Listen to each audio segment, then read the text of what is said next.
There's a software project manager in Austin, Texas, making $127,000 a year. She drives a leased Audi. She has a Peloton she actually uses. She takes one international trip a year and posts the photos. Her LinkedIn says, thriving. Her Venmo history says something else entirely. On paper, she is doing everything right. In reality, she is 11 days from her next paycheck and her savings account has $340 in it. She is not reckless. She is not irresponsible. She does not gamble. She does not have a spending problem in the way most people picture one. She earns more than both of her parents combined ever made in a single year, more than her father made in two. She grew up watching them stress about money and told herself she would never feel that way. She feels that way every single month. According to a 2024 survey by Empower, 59% of Americans earning between $100,000 and $150,000 a year describe themselves as living paycheck to paycheck. Read that again. More than half of six-figure earners, people in the top 20% of household income in this country, cannot absorb a single missed paycheck without it becoming a crisis. Read that again. The assumption most people carry is that income solves the problem, that if you could just earn more, the financial stress would disappear, that the people making real money have figured it out. They haven't, and the data is not subtle about it. What you're looking at is called the high-income poverty trap, and today I'm going to show you exactly how it works, why it's getting worse, and what it actually takes to escape it. If you are new here, this channel is where we pull apart the financial patterns nobody talks about openly. No fluff, no generic advice, just the actual mechanics of why smart, hard-working people stay stuck, and exactly what it takes to get unstuck. If that is useful to you, subscribe. It costs nothing, and it means the next video finds you automatically. Now, let's get into it. Here is the assumption. It lives in almost everyone who has ever stressed about money. If I just made more, this would all go away. It feels logical. It feels obvious. It feels like math. More income coming in means more leftover. More leftover means savings. Savings means security. Security means the anxiety finally stops. That is the assumption, and it is destroying people who should, by every traditional measure, be financially fine. Because here is what actually happens when income goes up. Lifestyle goes up faster. Not because people are stupid, not because they lack discipline, but because every income increase arrives with a new set of invisible social expectations attached to it. The promotion comes with a pressure to look promoted. The raise comes with a neighborhood that matches the raise. The new salary comes with a car that communicates the new salary. Economists call this lifestyle inflation. Behavioral researchers call it the hedonic treadmill. You can call it whatever you want. The outcome is identical. The gap between what you earn and what you spend either stays the same or gets smaller. And for a staggering number of high earners, it disappears completely. This is not an opinion. The Bureau of Economic Analysis reported in 2024 that the personal savings rate for Americans in the top income quintile has dropped to its lowest point in over a decade, sitting at just under 4%. These are not low-income households struggling to cover basics. These are households with every theoretical tool to build wealth, and they are saving almost none of it. A separate Federal Reserve study found that 36% of adults earning above $100,000 would struggle to cover a $400 emergency expense without borrowing. Not comfortably handle it. Not tap a savings account. Struggle. The income went up. The financial security did not follow. That is the trap, and it has a specific structure. It is not random. It is not bad luck. It is a predictable, repeatable pattern that targets high earners with above-average precision. Because the higher the income, the more aggressively the spending categories expand to consume it. More income does not create wealth. Wealth is the gap between what you earn and what you spend, multiplied by time. And right now, for millions of people earning more than their parents ever dreamed possible, that gap is zero. That is what we are going to fix. Let's look at what the numbers actually say. Not one number. Several. from different directions. Because this problem is bigger than any single statistic can hold. Angle 1. It's not a fringe problem. It's the majority. A 2024 PYMNTS intelligence report found that 65% of people earning between $100,000 and $150,000 live paycheck to paycheck. Nearly 2/3. This is not a small group of financially reckless outliers dragging down an otherwise healthy average. This is the majority experience at that income level. The default outcome.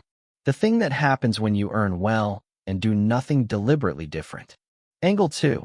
Savings are not happening at the rate income suggests they should. According to Bank of America's 2024 Consumer Checkpoint data, median savings account balances for households earning six figures have not meaningfully grown in proportion to income gains over the past 5 years. Income went up. Balances did not follow. The money is moving. It is just moving out as fast as it moves in. Angle 3. Debt is climbing at the top, not just the bottom.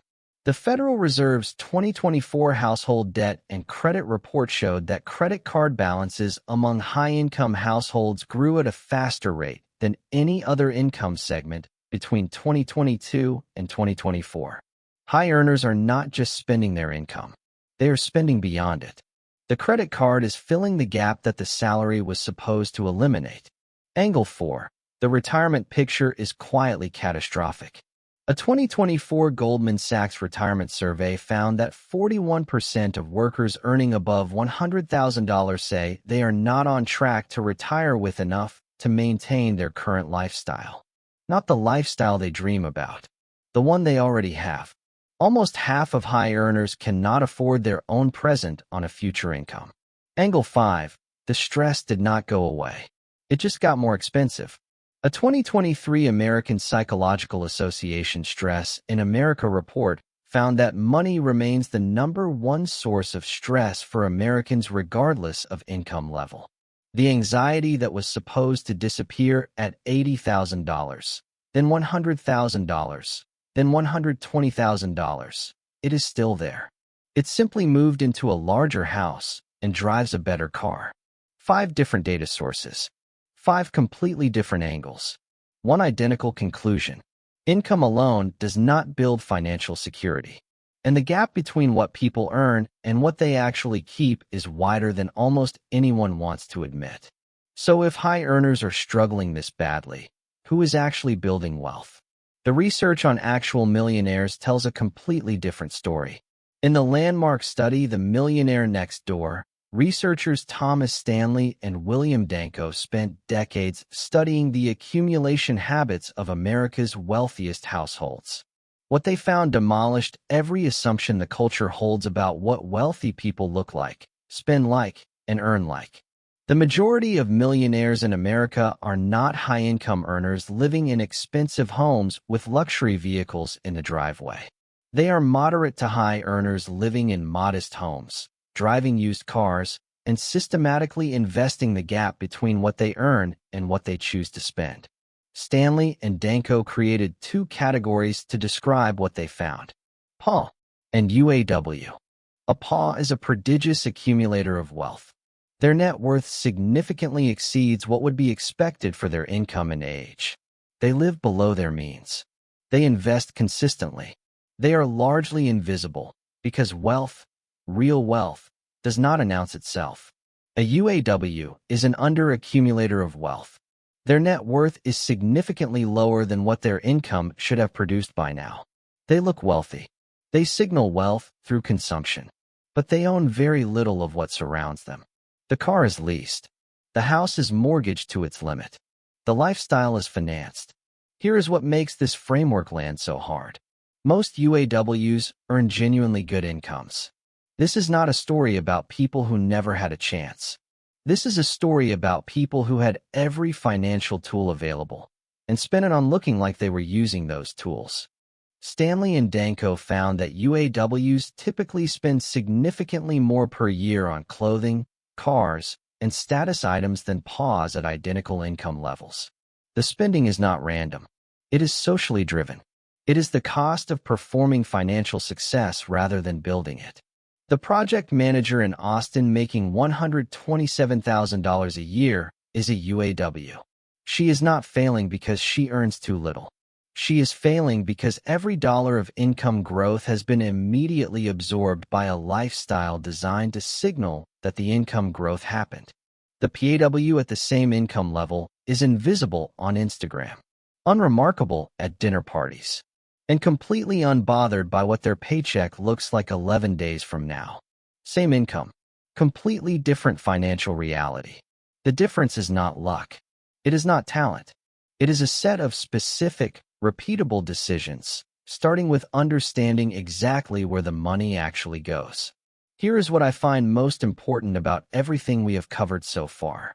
This is not a math problem. If it were a math problem, it would already be solved. The people caught in this trap are not bad at arithmetic. Many of them are engineers, analysts, lawyers, and project managers who work with numbers professionally. They can run a budget. They understand compound interest. They know, intellectually, that spending more than you earn is unsustainable. And they do it anyway, every single month. Because this is not a math problem. It is a psychology problem. And until you name the specific mechanisms operating underneath the spending, the spreadsheet will not save you. Mechanism 1, lifestyle inflation. Every income increase triggers an almost automatic upgrade in spending. A bigger salary feels like permission for the better apartment, the newer car, the nicer restaurants. Nobody decides to inflate their lifestyle. It simply expands to fill the new income the way water fills a container. Quietly, completely, and by the time you notice, the raise has vanished without a single conscious decision to spend it. Mechanism 2, the hedonic treadmill. This is the psychological reality that humans adapt to improved circumstances almost immediately. The new car feels extraordinary for approximately 3 weeks. Then it is just the car. The new apartment feels like an upgrade for 2 months. Then it is just home. The pleasure fades. The cost does not. So the brain reaches for the next upgrade, because the last one stopped working. And the treadmill speeds up. Mechanism 3, social comparison. This is the one nobody wants to name out loud. Human beings are wired to benchmark their lives against the people immediately around them. And when your peer group earns well, they spend visibly. The group holiday, the kitchen renovation, the private school conversation at dinner. Keeping pace with that is not vanity. It is a deeply biological social instinct, and it is extraordinarily expensive. These 3 mechanisms do not operate independently. They stack. Lifestyle inflation sets the new baseline. The hedonic treadmill ensures that baseline never feels like enough. And social comparison provides a constantly moving target to justify the next upgrade. The result is a person who earns genuinely good money, feels perpetually behind, and cannot identify a single moment where they made a catastrophic financial decision, because they didn't. They made thousands of small, psychologically rational ones. The trap was never in the numbers. It was always in the wiring. And the wiring has a very specific place where it does its most damage. Let's follow the money. Not abstractly, category by category. Because the trap does not live in one catastrophic decision.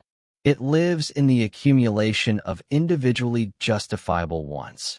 Each one reasonable in isolation, collectively fatal to wealth building. We are going back to Austin. $127,000 gross salary. After federal and state taxes, Social Security, and Medicare, take-home is approximately $7,900 a month. That is the actual number she has to work with. Here is where it goes. Housing. $2,850. She moved into a 2-bedroom apartment in a good neighborhood when she got the promotion. It felt earned. At 36% of take-home, it is consuming more than 1/3 of every dollar before anything else moves. Car lease and insurance. $780. The Audi lease is $560 a month. Insurance on it runs $220. She did not buy a car. She is renting one and building zero equity while doing it.